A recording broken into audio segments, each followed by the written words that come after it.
I am Jenny and welcome to FREEJOO, the global community of educators. Let me show you why as an educator you should make FREEJOO an important part of your teaching and learning practice. A community of teaching practice is important for any educator. On FREEJOO you will be able to access CollabEd, which is like LinkedIn but for educators. Here you will be able to connect and network with other educators from all around the world. You can build your own community of teaching practice and/or join one of the many other existing groups and learn and share ideas, lesson plans, etc. with each other. Then, for a more formalized approach to professional development, you can go to SkillEd, which is like Netflix for educators. Here, you will be able to access a wide range of courses designed by global experts that will help you to learn about new pedagogical, technical, and soft skills, all related to 21st century education and the future of work. There are more than 20 courses available for free, and for more advanced level courses, you can upgrade to the Silver membership plan for just $20 per year and get access to all courses designed by Akadasia. The courses are available in English and in several other Asian languages. And what's more, you will receive a free verifiable and tamper-proof digital certificate for each course that you complete. If you have upgraded your membership to the Silver, Gold, or Platinum plans, you also get access to DesignEd, which is like Canva for educators. Here you will find the easiest and fastest way to practice your own instructional design skills and build your own courses. We have pre-integrated several third-party edtech apps like Flipgrid, Canva, Mentimeter, Padlet, H5P, Zoom, etc. right into FREEJOO so you can make your courses engaging and fun for your own learners. As you can see, there is a lot you can do on FREEJOO as an educator. So what are you waiting for? Go to www.freejoo.com and get your very own free lifetime membership today. See you soon on FREEJOO.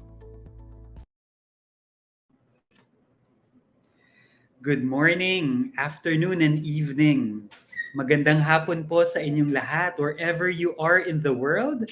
Welcome to this webinar entitled The Importance of Being a Good Digital Citizen, organized by Akadasia, the team behind FREEJOO, the global community of educators.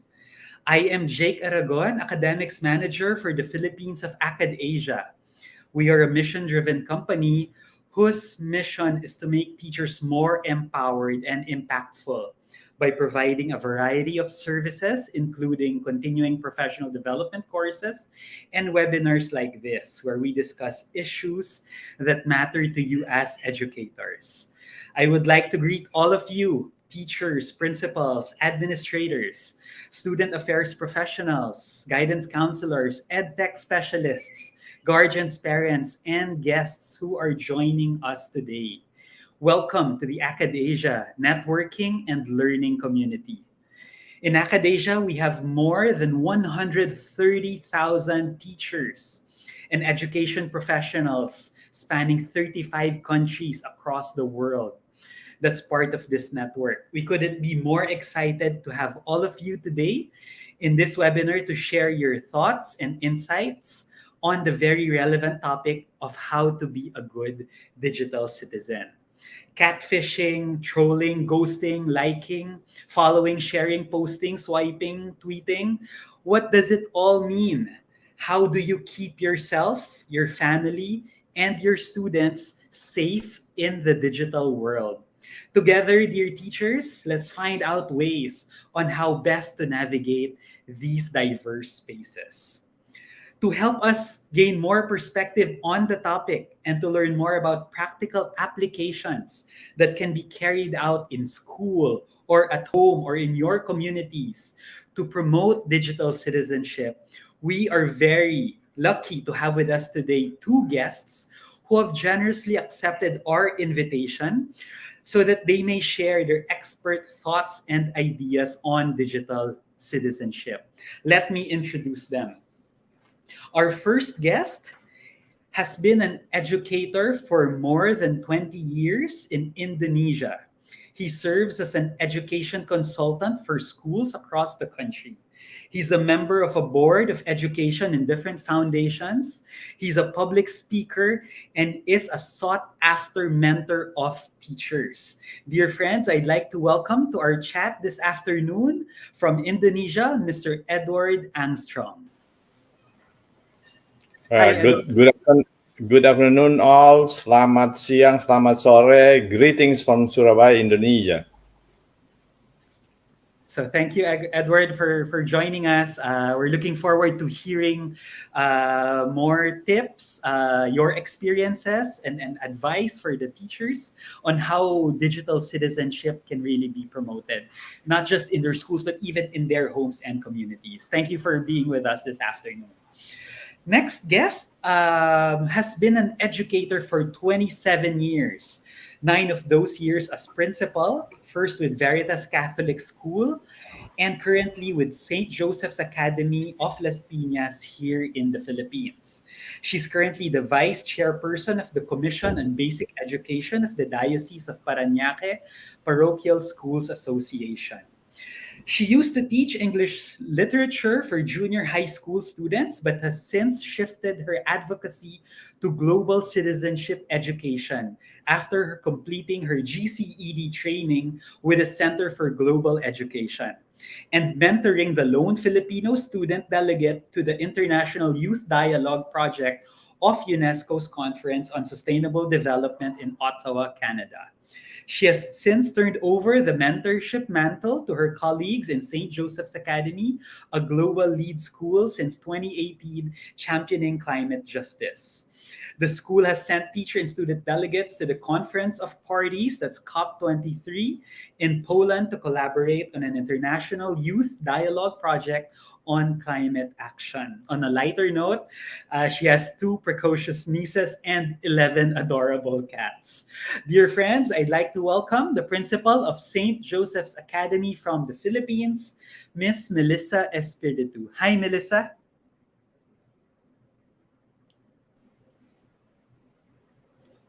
Hi, Jake, and hi, Edward. Hi, everyone, colleagues in the education industry.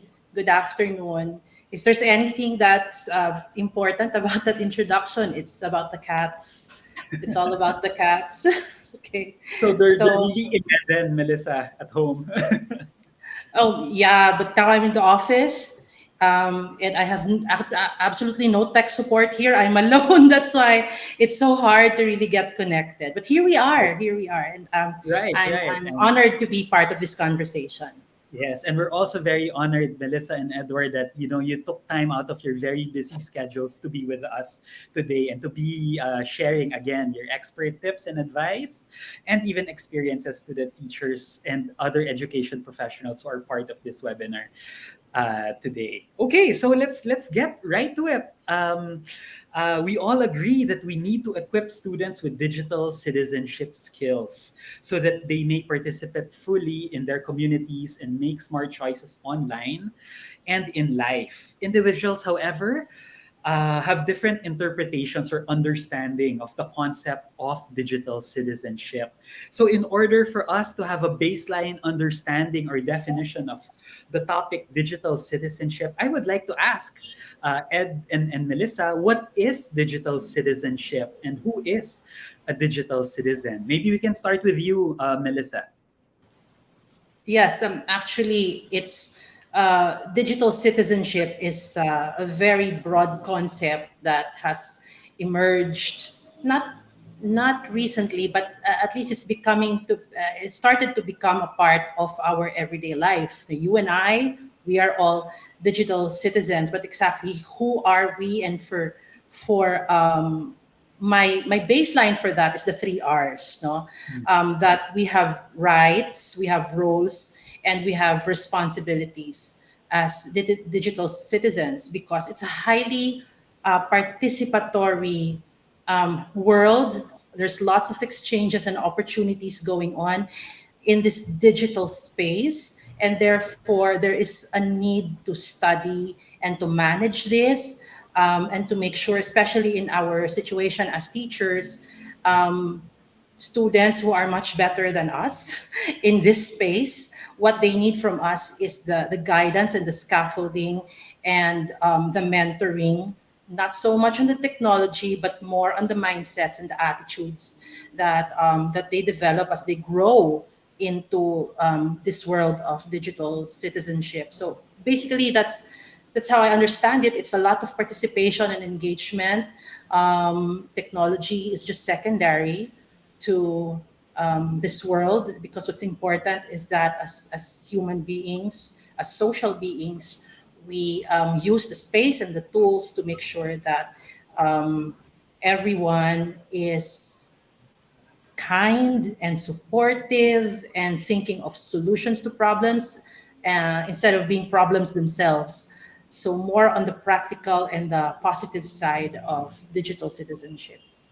Right. So Okay, thanks for clarifying this. How about you, from Edward? me, for me, probably a little bit shorter version, because I think digital citizenship is so-called living online. So-called living online, that means you have to basically process through the do and the don'ts of online. It's a platform, basically platform that make the global community closer, but there's a lot of positive and there's a lot of negatives. It's positive, it's good. Everybody can have easy access, a privilege to meet friends, to do learning online and everything else. But on the negative side, what you do online, there's a so-called footprints that can follow around, either be passive or active footprint. So how to manage, how to do properly is going to bring a lot of benefits. So this is not born with, but this is actually has to be taught by teachers. Okay. Okay, thanks, Edward. That's a very interesting phrase there, living online. As our students and even teachers, continuously, get exposed to all digital technologies. It's basically dictating how lives are lived, right? And it just doesn't mean that people are engaging or are just using technology, but we have now come to the understanding that it's a mindset, it's an attitude, right? It's a set of skills where students must know, or individuals must know, how to be able to use technologies meaningfully, purposefully, for good cause at all times. So thank you, and for clarifying that a digital citizen is someone who has that skill set to participate in a global digital society and effectively use these to interact and communicate with others. Okay, thank you, Edward and Melissa. Now, many schools are dealing, with the ramifications of misguided digital citizenship education, or the misunderstanding when it comes to technology. And there are so many issues that school heads and teachers are encountering now, which have never been encountered before in educational institutions. And these are, the issues of online safety, cyberbullying, privacy, misinformation, and even digital distraction. So it seems very difficult for learners and even teachers to really focus now, because there are just so many things that are taking place and going on. And to address these issues, more and more institutions are creating a positive culture around media and technology by incorporating digital citizenship education as part of their curricula. May we know, Ed and Melissa, how is digital citizenship education promoted or integrated into the curriculum of schools in your respective countries? Maybe we can start with Ed. Okay. And in Indonesia, actually, we are starting to push through digital citizenship into the subject of civics education in general, and there are processes to maybe to launch several initiatives to go into the education sector. Actually, having this pandemic also brought about the need to have this one into the curriculum, to also not only for the students but also to have a teachers, lead this education, so-called system online. Yeah, and I think if you look in the bigger picture, there's a lot of Indonesia is also part of so many so-called hoaxes and fake news online. So that's why if you go through the some research based on the digital citizenship index or whatever, Indonesia happened to be probably on the lower part of the research, simply because there's a lot of cases that are happening online. With the inceptions of social media, you just see every day seems like new social media platform on. So there's a lot of access and there's a lot of ways that people can participate. But participate in what? I mean, as a positive input or just participate. And social media actually is if you look at the Indonesia, approximately internet access is close to 50% of our population right now, so close over 100 million, and the engagement mostly is through social medias. The using of platform like this still minorities. So actually, with social media, with a click, you can spread any news or any things that's good or bad. Okay, thanks, Edward. How about you, Melissa? Any case experiences or stories as to how schools are integrating digital citizenship into the curriculum? Okay, as far as I know, in the Department of Education curriculum of the Philippines, there have been some inputs, attempts to integrate digital citizenship as topics, not necessarily as separate subjects, especially in senior high school. So there is, in fact, a subject in senior high school called media literacy, information and literacy, and but it covers all of the forms of media, not just the internet, not just social media. So what we do in our school is, because I personally feel that it has to be taught explicitly. Yes, you can embed concepts of digital citizenship and digital literacy in various subject areas, but then, teachers who aren't so comfortable with the topic might just gloss over it, or because it's not required, okay? So, but if it's actually a set of modules that's presented at the beginning of the school year, again, it's not just incidental, but it's explicit, because I think we have the responsibility as educators to guide these students, because they already know so much. And so what's important is they know what to do with what they know, and they can spot what is fake, what is, but I'll give it to the young people. They're very smart, and they're already very data driven. So they would like evidence, especially for senior high schoolers who are taught basics already, the basics of collegiate research. They know what they're looking for, and they know when something is just trumped up or opinions. So the challenge is really more of providing training to the teachers, because we come from different generations and we come from different perspectives. So it would be good to have, yes, a baseline, so that when we actually have activities with students that will involve the use of digital tools and digital resources, they know what to do with what they are looking at, and they know how to deal with things that are starting to get a little unverifiable, or not useful to them, or harmful, causing them harm. It's more of that, the mindsets and explicit set of modules and tools that will help classes along digital literacy and citizenship education.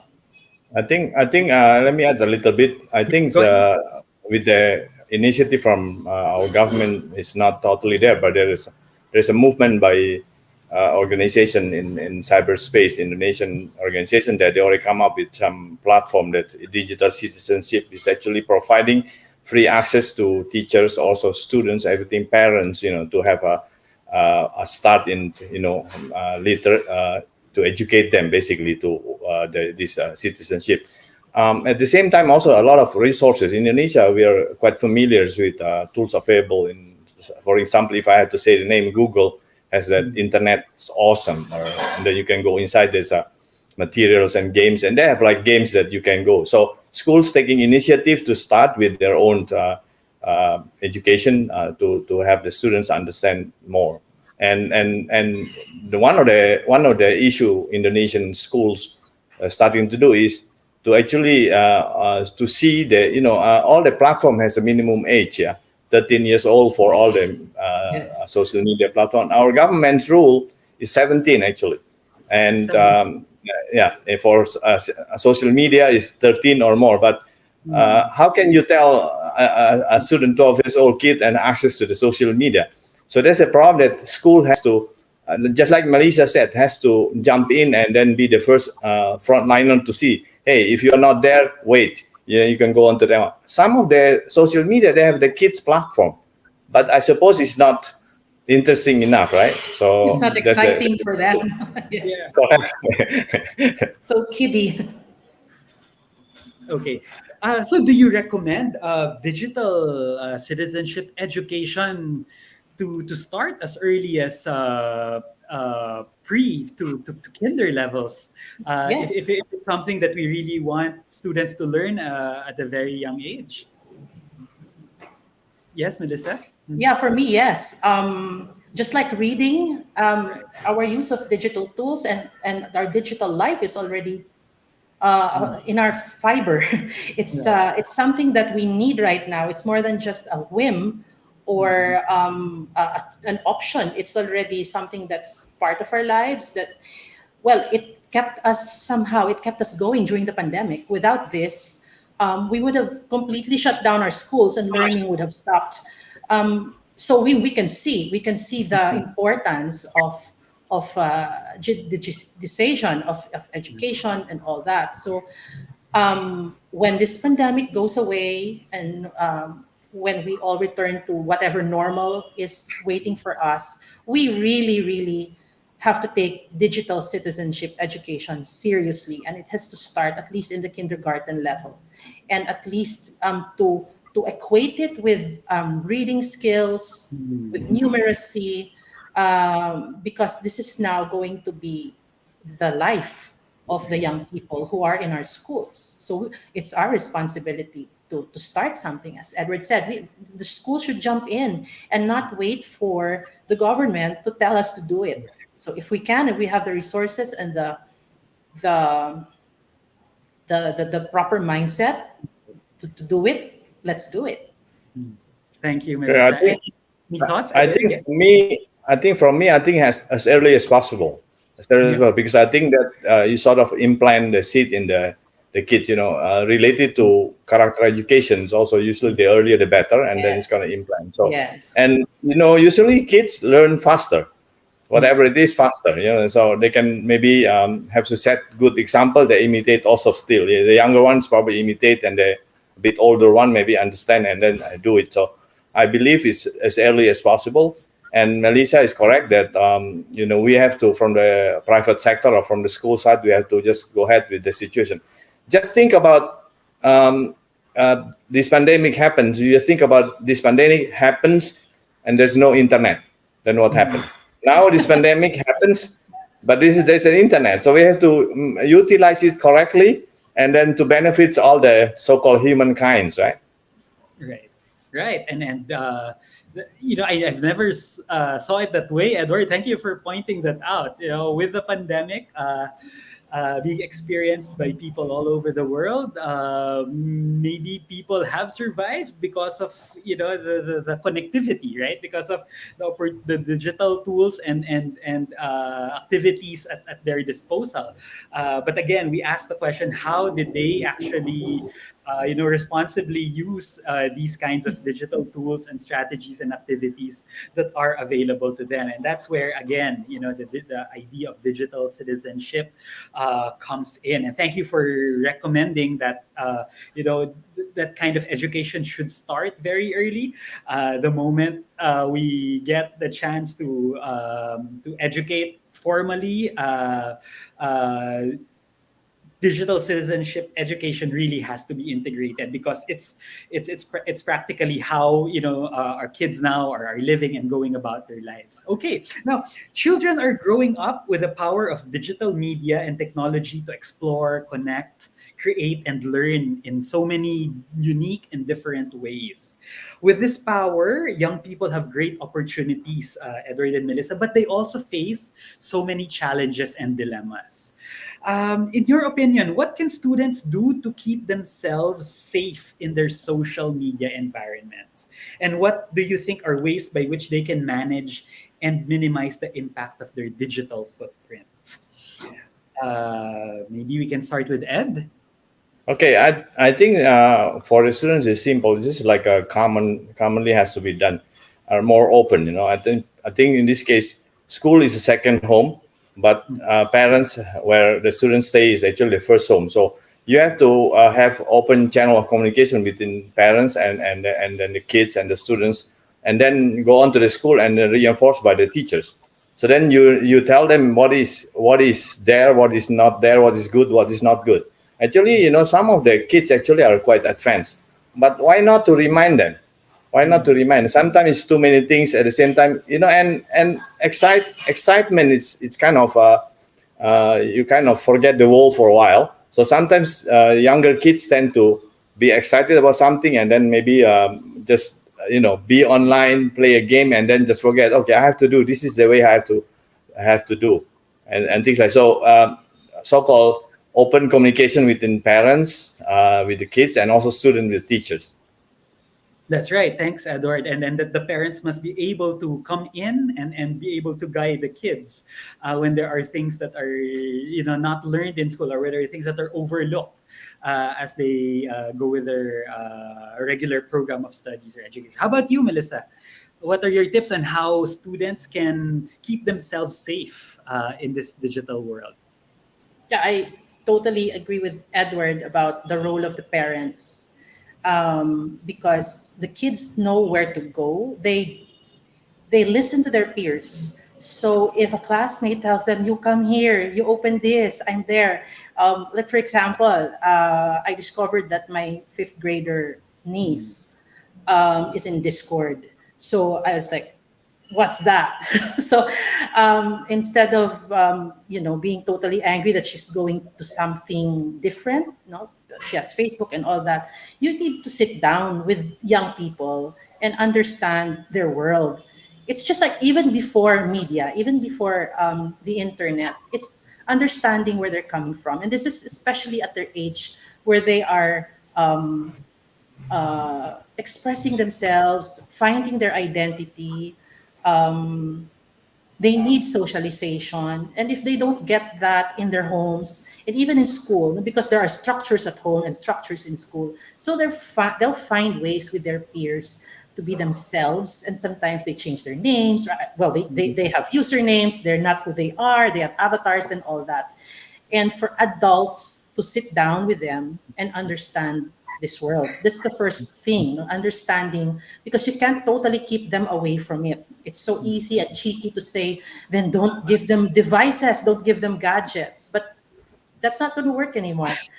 So it's understanding where they're coming from and where they're going, and then co-creating the policies and the rules. No, it's not all coming from the adult, but you let the kids also chime in and give their 2 cents about what's not good, what can be done, what cannot be done online. You can give examples as adults, of course, but in the end, it's like a contract between you and young people. And so they themselves will remember the rules and the guidelines if they were part of the creation of these rules and guidelines. And of course, It's so hard for us in the education sector now to impose these things when you can't see them.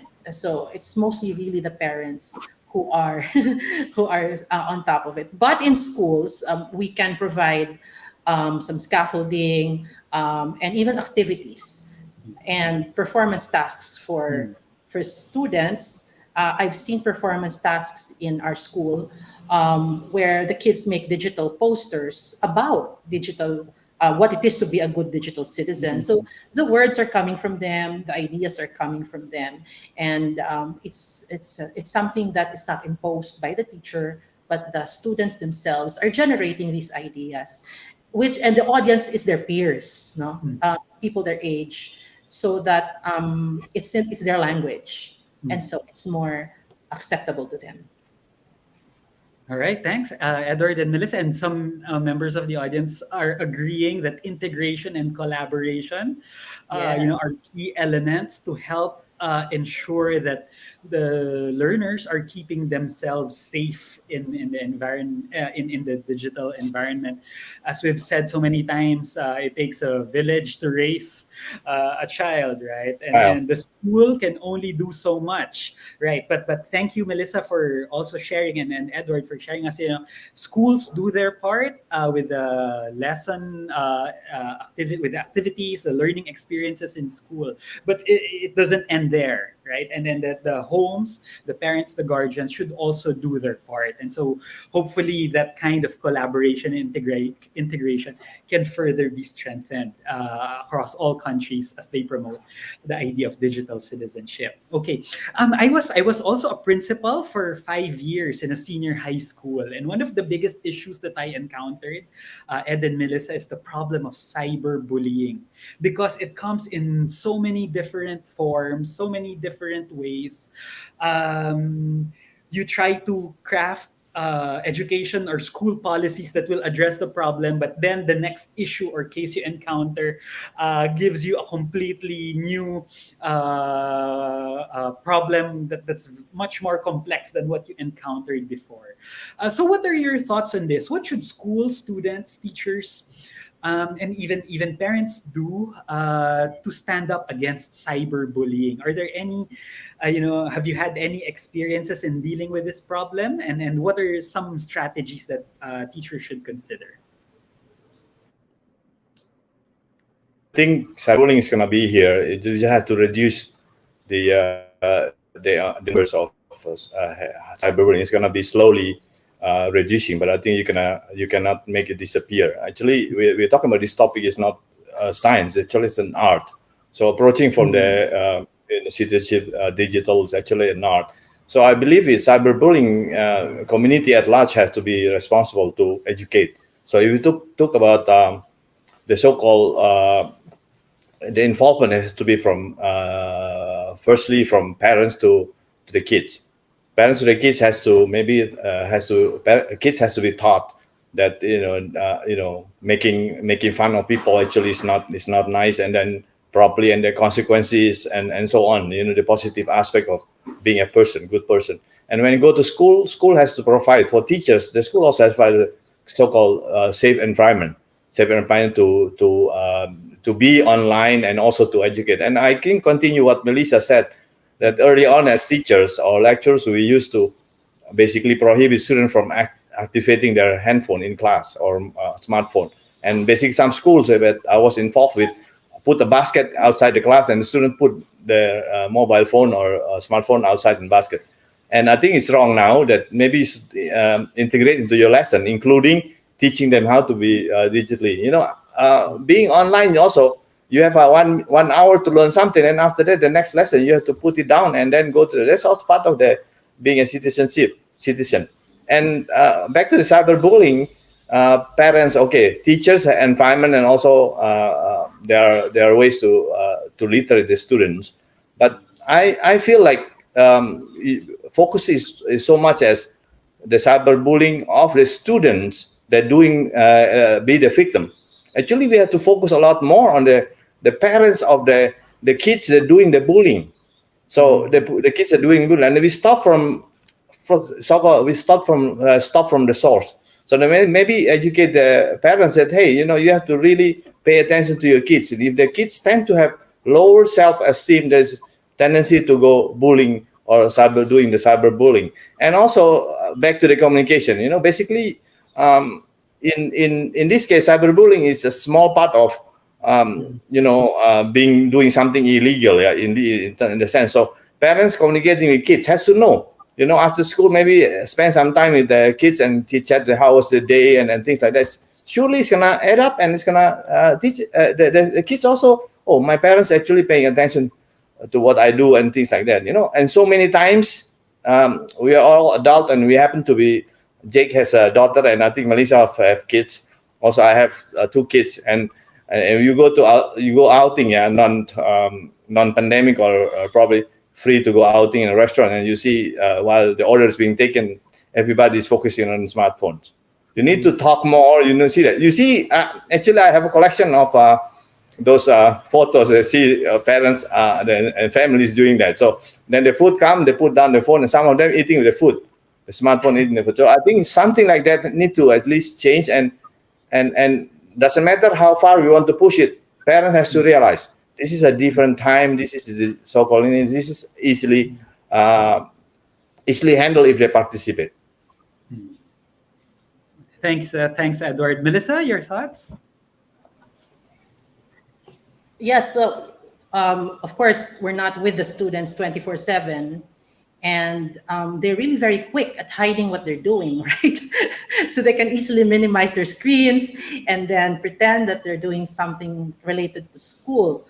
What most schools do really is to establish a policy on this and to identify exactly what bullying and cyberbullying are. So, back in the days when it was just bullying and not cyberbullying, we have a clear set of policies that DepEd requires the schools to submit. And we have steps, and it's not really punitive in a sense that you punish the bully, but you get to the root of the problem.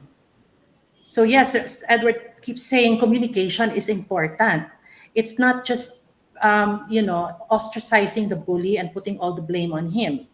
At the same time, we're starting to learn grit and the proper way to respond to bullying behaviors from classmates. So we also have a set of some steps there on what to do and how to protect your identity and your dignity. When you need to talk to your advisor first of all. So if it happens in class or a classmate does it to you, then we have the proper people to talk to. Of course, your parents, your advisor, your guidance counselor. So there are people.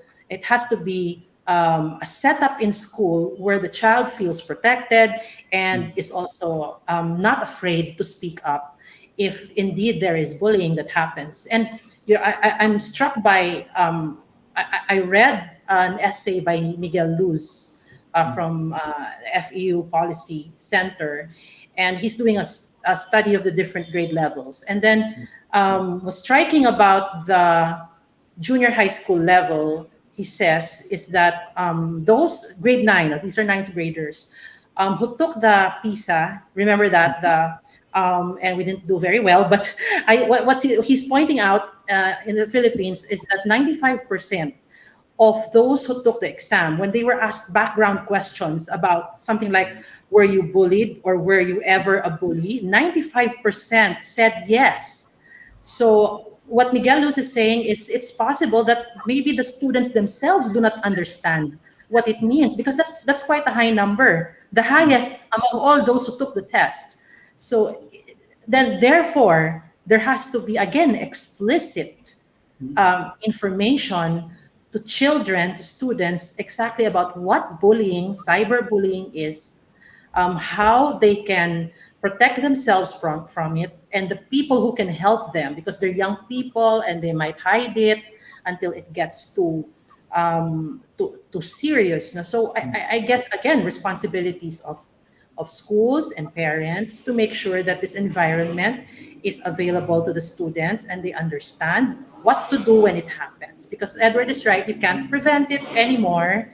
Really, it's something that that happens because of their youth and their circumstances in life. But when it happens, the crucial thing is we know what to do, and we can help them. We can help both the bullied and the bully.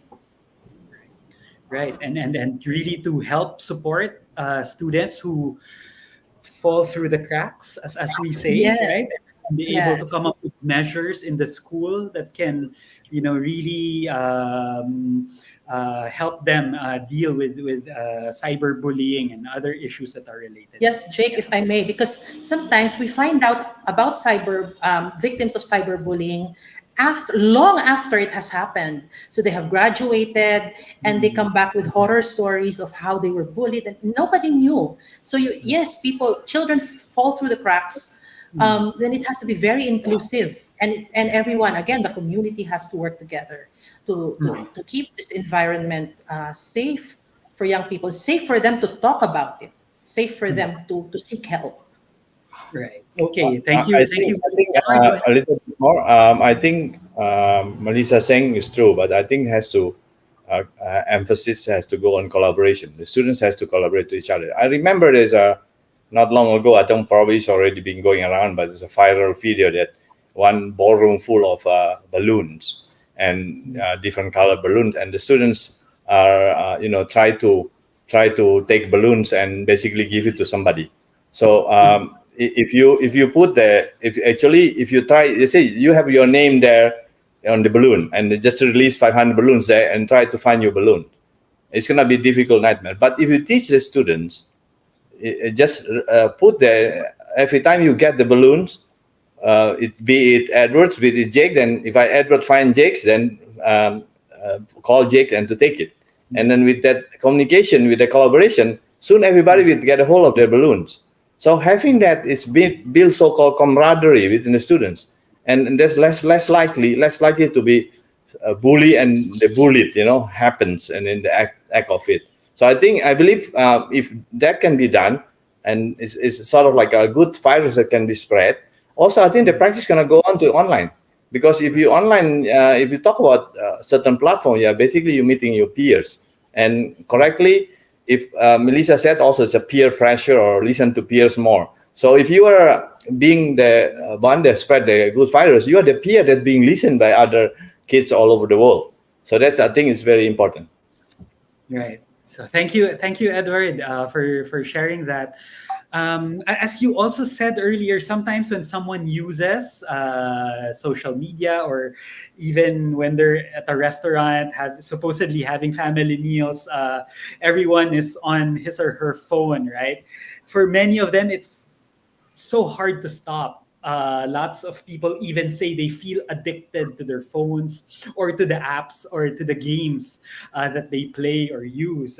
This brings to light the issue of media balance, which is, as we know, using media in a way that feels healthy and in balance with other life activities like spending time with family, friends, school hobbies, and many other things. So when a teacher or a guidance counselor or any school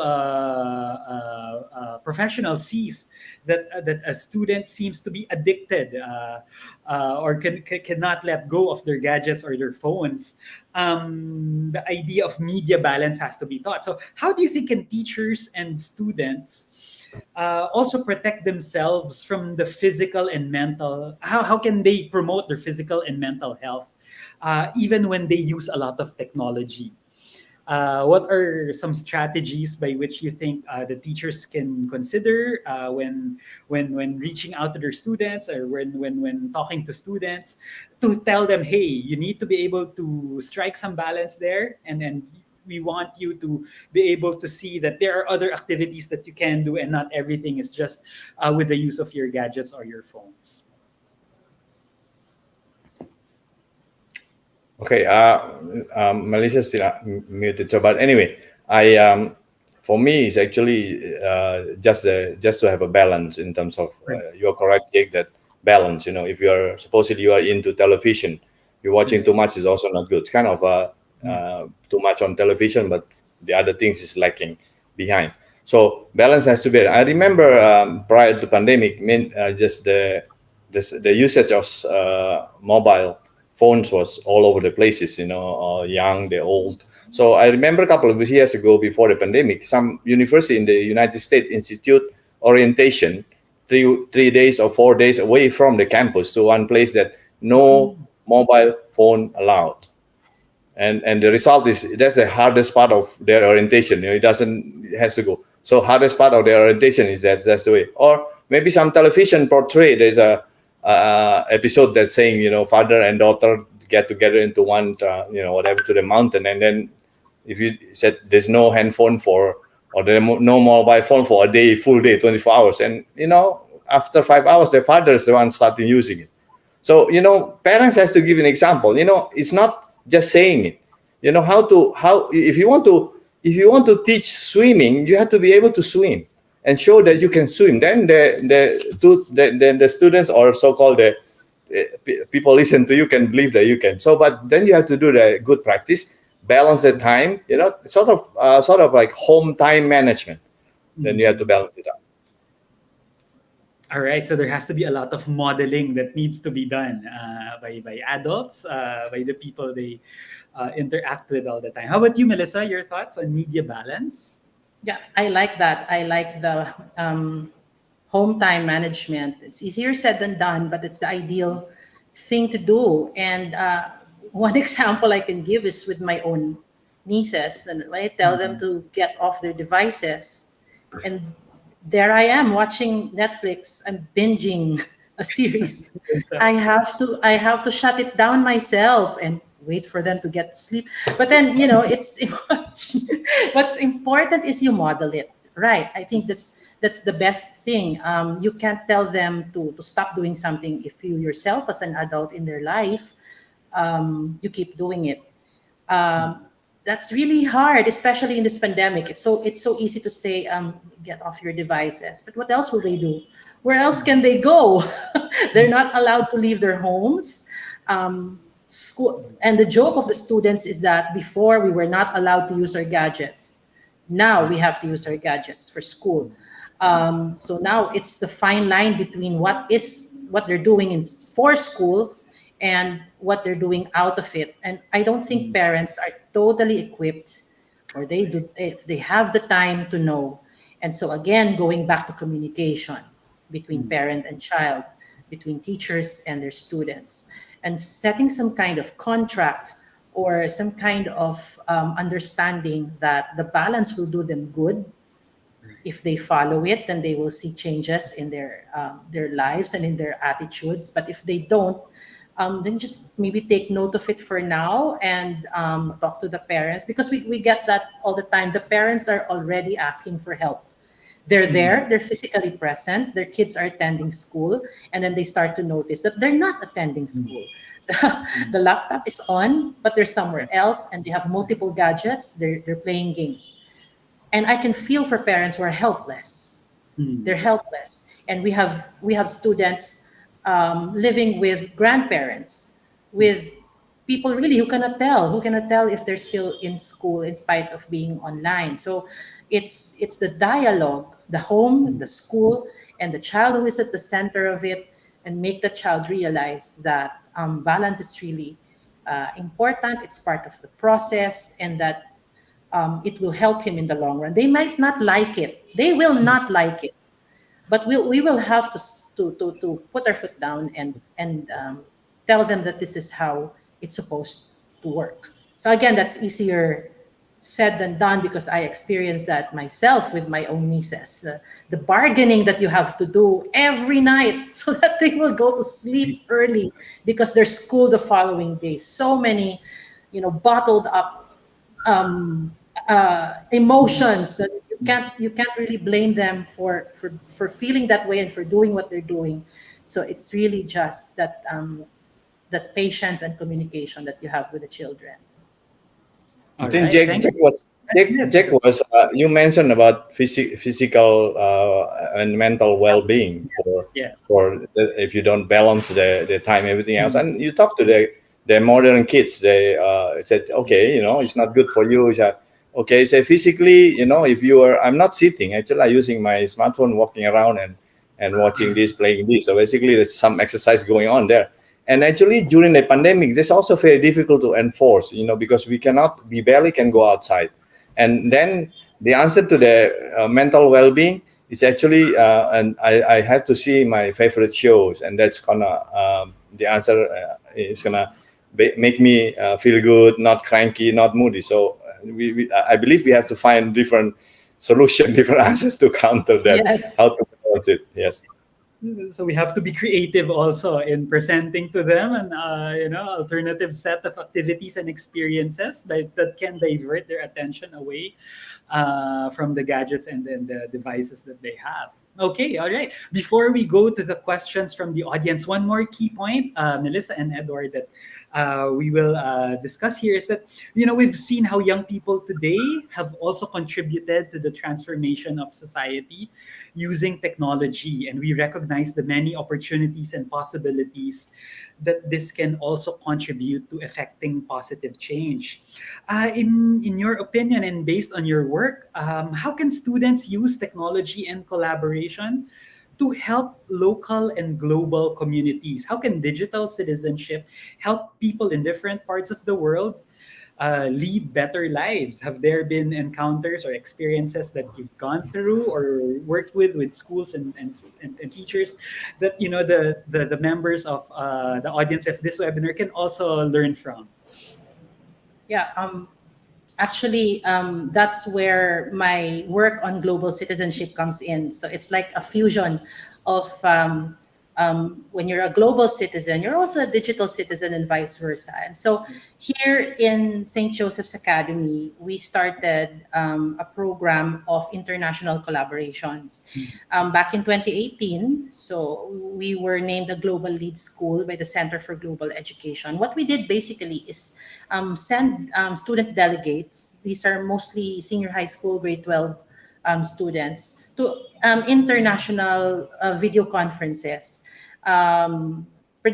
particularly on climate education and climate action. And in 2018, we were able to send a student and teacher to Poland, for the COP 23, I think, or 24 at that time. It never happened again. The pandemic happened, but we continued with the video conferences, the collaborative blogging, because there is we have a platform aside from Google Docs, which they work on, and Google Slides. It's exhilarating to watch students from all over the world talk about things that are normally reserved for policymakers. And they have that platform and that medium, and their voices are heard. These are 18 and below, students 18 years old and below. And they learn from each other's experiences. I believe we worked with a school from Indonesia very closely. And we saw our commonalities and also the different ways in which we approach the same situation and the same problems. And we also see what problems the West has, Africa has. You cannot do that without the digital space. We can't travel all the time physically. And because of these tools, we were able to come up with solutions, recommendations for policymakers. And then that's the beauty of digital and global citizenship. When you get out of yourself, out of your country, and you contribute to a more global perspective, because after all, we belong to the same humanity. So for lower grade, what we're starting to make that a norm already. So it's not just reserved for the upper grades. We're starting to expose the younger kids to these types of dialogues in one form or the other. We are part of the CIMEO network of schools, and we find a lot of opportunity. Before, it used to be just competitions. Now it's dialogue, and collaborative work, so that when adults like us sit down and listen to what they have to say, it's like you can retire already because they've already encapsulated your whole career, because they can already tell you what the future is because they've already designed it for you. So it's just one of the few experiences that we have on collaboration on a global scale. And I believe this can be done by other schools. All schools can do this. We can talk about linking up with other schools, teachers, small classes, even kindergarten.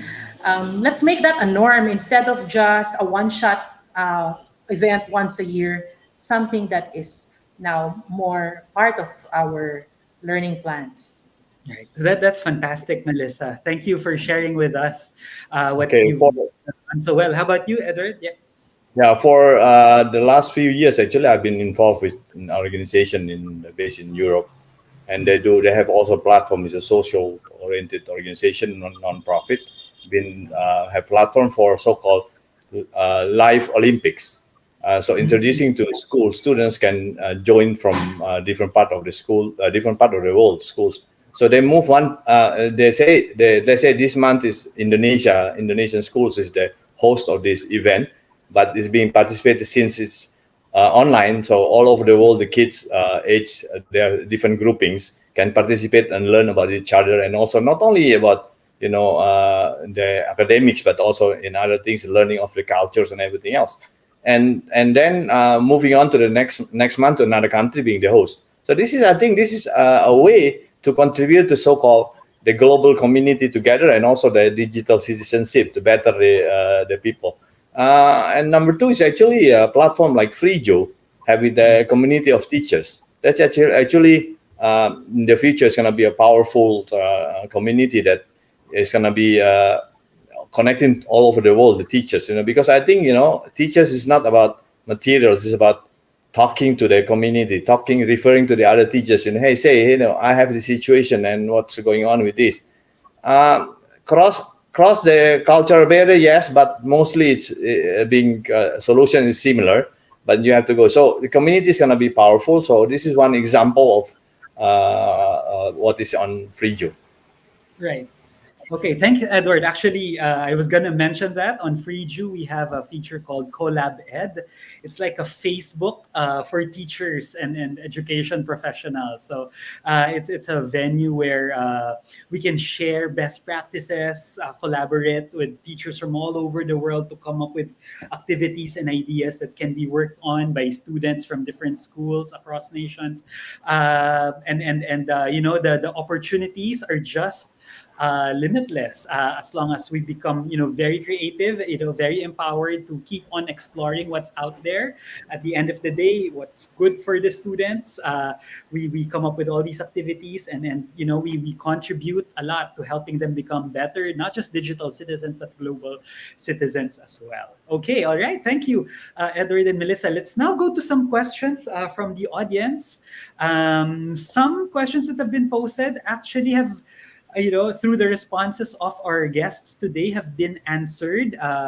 So we will not bring them up anymore. But there are some questions here that I think we can further talk about and discuss. And the first question seems to be a bit philosophical here, Melissa and Edward. And the question is there a place for digital immigrants in a world of digital natives? So what are your thoughts on that? I'll start. Of course. Yes. Of course. We're inclusive. The digital space does not discriminate. And what we can do there is learn from one another, because I'm an immigrant.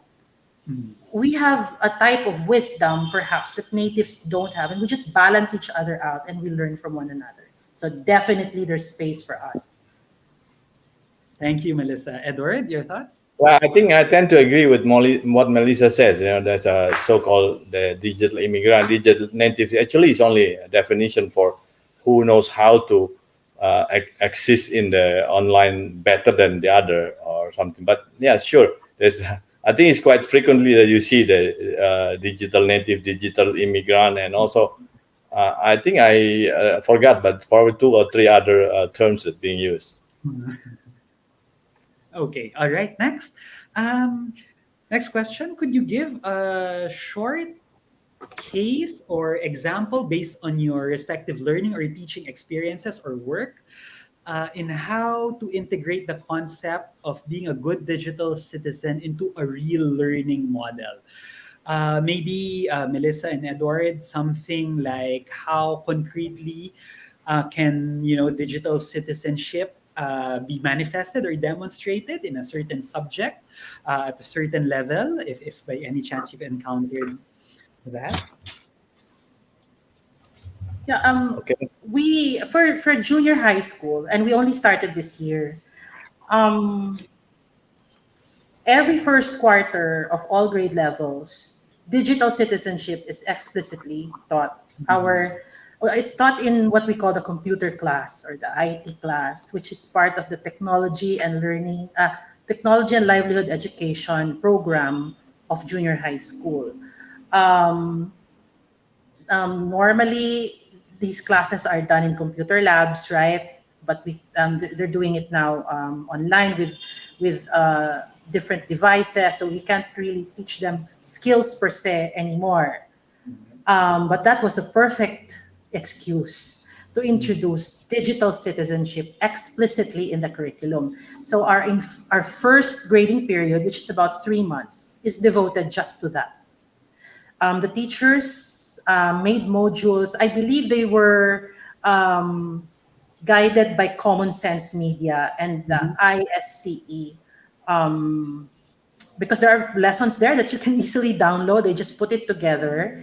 My challenge for the teachers is to really come up with modules that spirals from kinder. Yeah, we haven't done it for grade school though, so it's something, it's in the pipeline that you do it from kinder all the way to 12th grade, so that the skills and the perspectives and the learning builds and builds as the child grows older and older. So we started only this year with junior high school for that. And I've seen some outputs because they're performance based. So I've seen outputs of slides, of videos, of students being broadcasters, and their topic is a certain aspect of being a good digital citizen. So far, that's it. That's what we have done in our school. Okay, thank you, Melissa. Edward? I think in terms of online learning models that nowadays, I think to educate, to teach through online is not the problem. It's very easy to assess or to do exams, how to maintain the integrity of the students. If schools that have extra revenue, extra finance, then maybe they can use certain software that can monitor the students how to do proper examination. If not, the best case is to put multiple equipments, multiple tools. You have one camera from Zoom, one camera from this way, and then from different angles. So to so-called to eliminate cheating. That's one of the problems. That's learning model. So if you go back to the digital citizenship, there's still lacking of that. So then if you put it through, the students who put it through, then maybe the school doesn't have to do that. Then you have to incorporate into the learning model, correct? I think it's very important question, integrate citizenship to a good learning model. So we have to, which one comes first? I go digital citizenship. If your students are good at that, probably you don't need that. Then become a good model. Now school's struggling.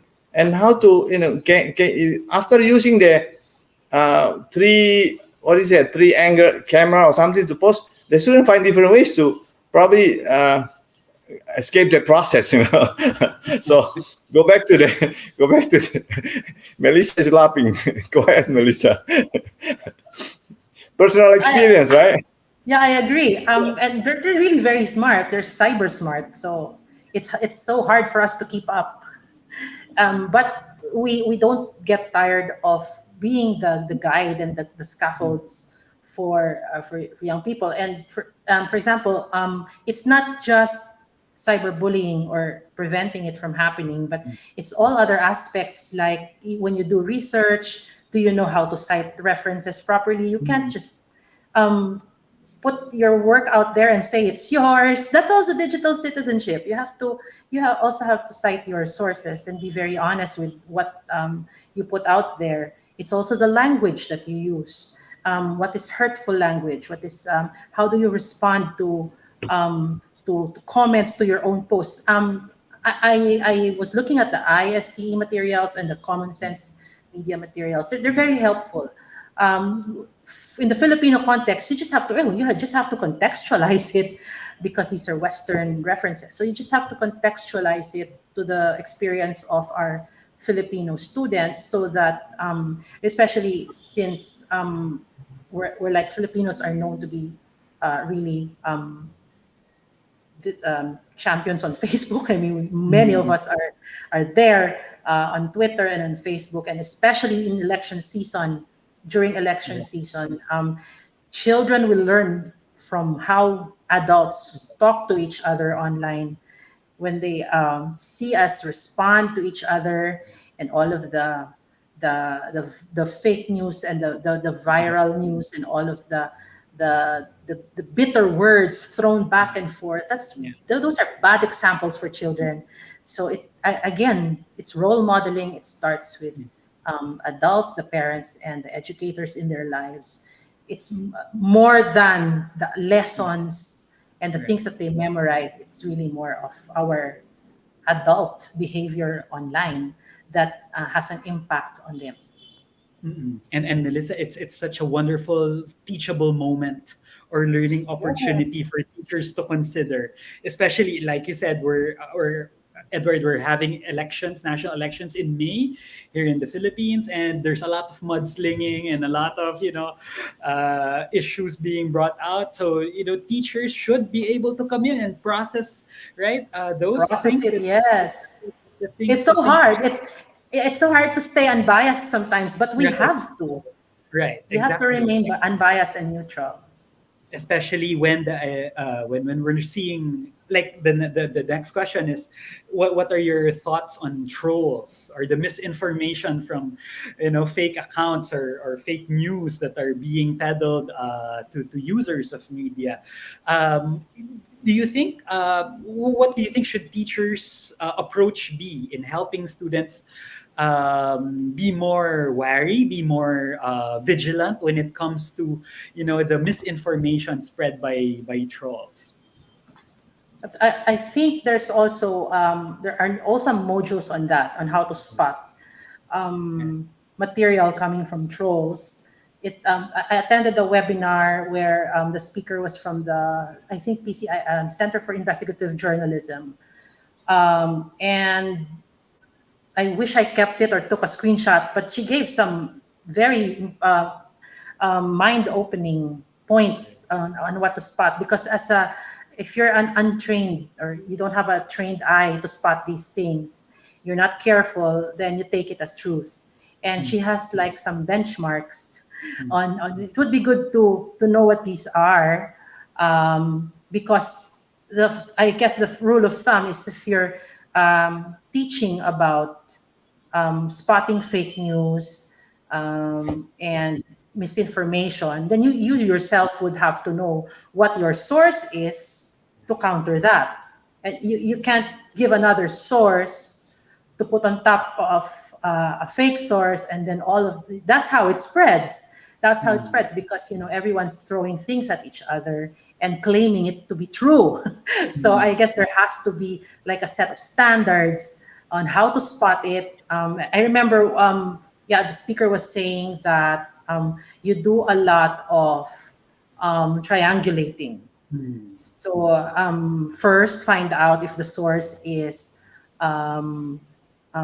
it's verified, if it is like curated and refereed and all that. But if you don't have time, you don't, you really don't go through those steps anymore. But she showed us how to triangulate before deciding that something is true. But there, so given such short attention spans, and TikTok being very popular, and all of these colorful ads, and supposedly wonderful videos of certain events, it's you can believe anything. It's just, again, adults being the first people to discern. And I'll give it to the kids. I think I said it earlier. They know instinctively if something is fake. I'm a little more apprehensive about the adults, especially if you have a long-standing mindset and belief about something. It's so hard for you to accept something else. Thank you, I think Melissa. on Melissa's side, on terms of the kids are better in terms of pick and choose what is wrong, what is right. But I think in terms of adult, actually, most of the times our social media or our smartphone with all the apps, we are like a function as a courier. We just deliver the news to the next, your contacts or something. Instead of we just go through it and see it through, because double check and check is good. If news, you can easily find sources, 3 or 4 reliable or bona fide sources. Because let's say just news online, in a country as big as Indonesia, we have thousands of news online, and then maybe the bona fide one is like 200-300, and you have to go through a couple of those and probably that's true. Okay. All right. Thank you, Edward and Melissa, for your thoughts on that. We now go to the final question from the audience. How do you teach digital citizenship in rural or remote areas where there's scarcity of computer supplies available and where internet is unstable, whether in Indonesia or in the Philippines? Your thoughts, Melissa and Edward. So, Actually, I think everyone. Okay, Melissa, go ahead. oh, okay. I was just, I remember a story on Facebook before about a teacher who did not have Microsoft. He did not have computers, and so he was drawing the interface of Microsoft Office, Word in particular, on the blackboard. He was drawing it, and the kids have no experience of using the computer. But I guess you start from some kind of visual theory. Anything is possible, I guess. So if digital literacy and citizenship can be at par now with reading and numeracy skills, then you can start that way and try to get the technology that you need slowly but surely. By the time the kids have their hands on, and the teachers have their hands on this technology, they already have an idea of what it's like, and they can just apply what they learned. Okay, Thank you. I think nowadays everybody forgot that we ever, the tools that maybe people on my generation still use that nowadays is basically extinct already. So there are so many ways that we can do. We used to be able to even spread the news all over the world. It takes longer time, maybe using snail mail instead of email. But the idea of, let's say, if you are speaking or communicating with your friends, usually using, let's say, the app is WhatsApp, and then sometimes you call somebody 5-6 times and then there's no answer, and then you excuses, I already tried 5 times calling, it's no answer. But could be the internet from that side, could be an internet from this side, and the apps just keep ringing. There's nothing.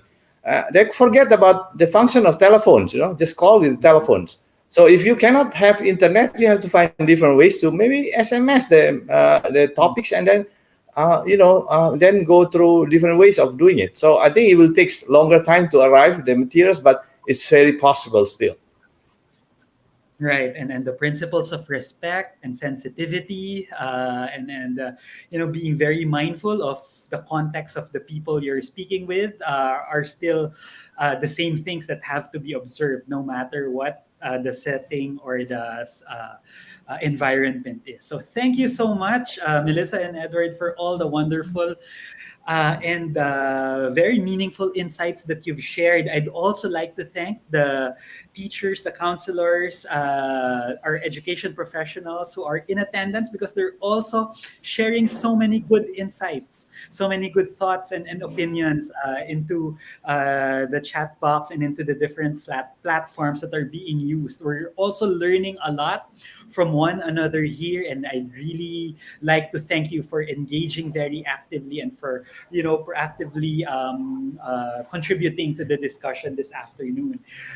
These tips and strategies will certainly help our teachers and all education professionals who are with us today, and those who will watch it later through replays, in promoting digital citizenship in their respective schools, homes, communities, and countries.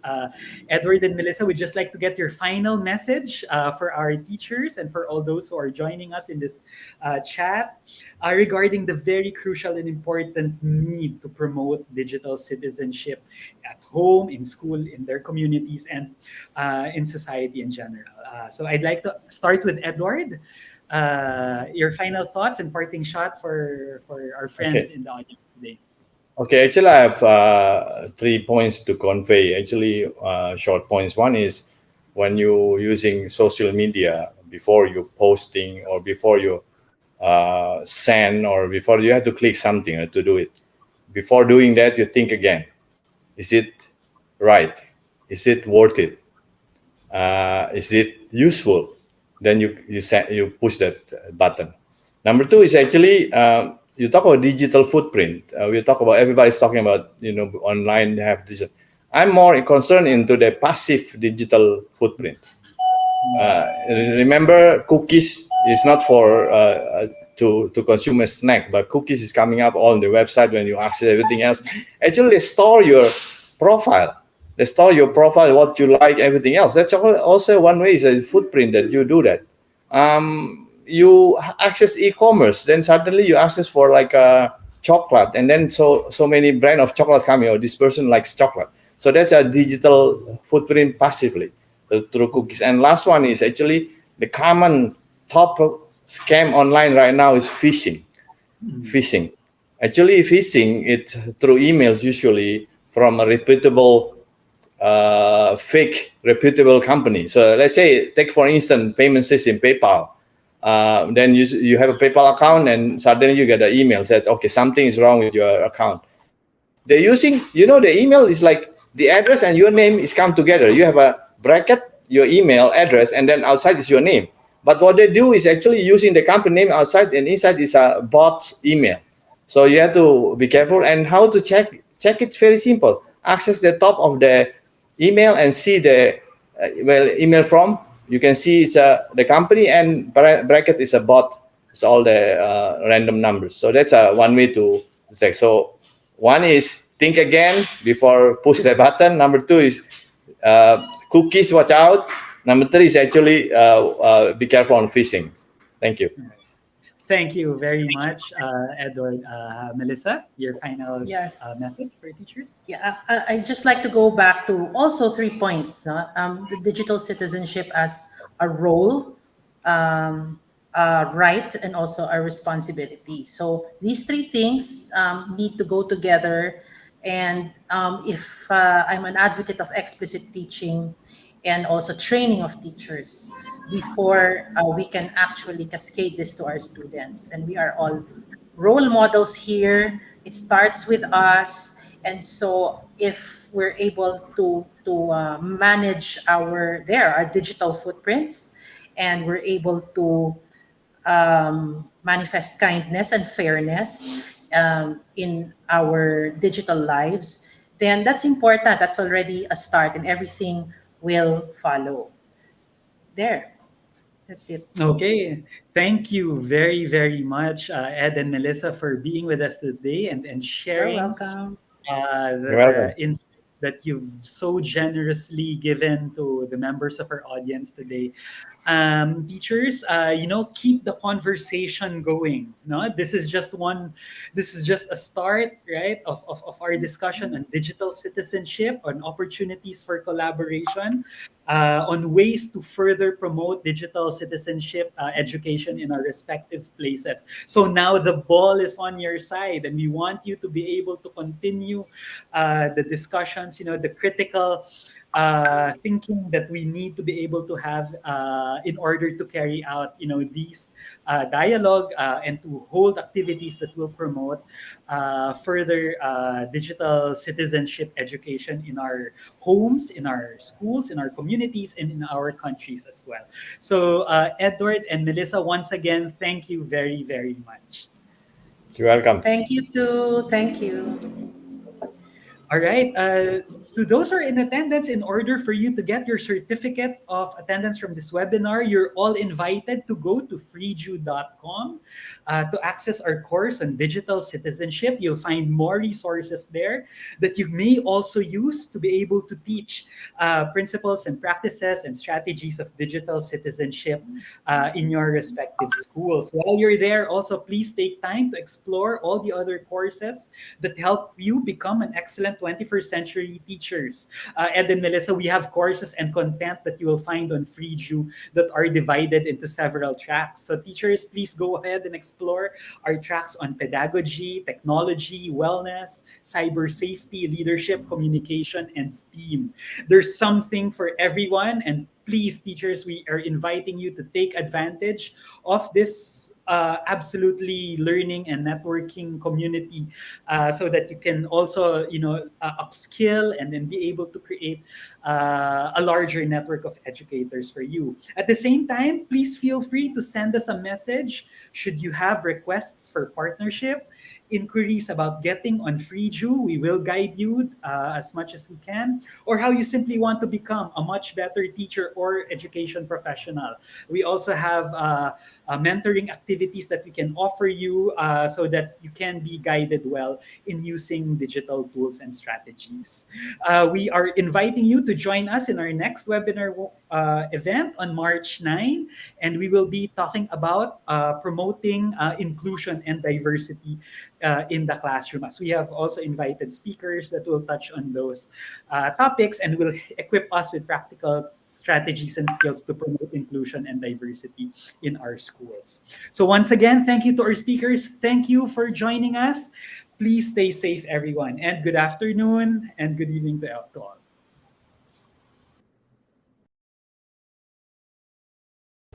I am Jenny and welcome to FREEJOO, the global community of educators. Let me show you why as an educator you should make FREEJOO an important part of your teaching and learning practice. A community of teaching practice is important for any educator. On FREEJOO you will be able to access CollabEd, which is like LinkedIn but for educators. Here you will be able to connect and network with other educators from all around the world. You can build your own community of teaching practice and/or join one of the many other existing groups and learn and share ideas, lesson plans, etc. with each other. Then, for a more formalized approach to professional development, you can go to SkillEd, which is like Netflix for educators. Here, you will be able to access a wide range of courses designed by global experts that will help you to learn about new pedagogical, technical, and soft skills, all related to 21st century education and the future of work. There are more than 20 courses available for free, and for more advanced level courses, you can upgrade to the Silver membership plan for just $20 per year and get access to all courses designed by Akadasia. The courses are available in English and in several other Asian languages. And what's more, you will receive a free verifiable and tamper-proof digital certificate for each course that you complete. If you have upgraded your membership to the Silver, Gold, or Platinum plans, you also get access to DesignEd, which is like Canva for educators. Here you will find the easiest and fastest way to practice your own instructional design skills and build your own courses. We have pre-integrated several third-party edtech apps like Flipgrid, Canva, Mentimeter, Padlet, H5P, Zoom, etc. right into FREEJOO so you can make your courses engaging and fun for your own learners. As you can see, there is a lot you can do on FREEJOO as an educator. So what are you waiting for? Go to www.freejoo.com and get your very own free lifetime membership today. See you soon on FREEJOO.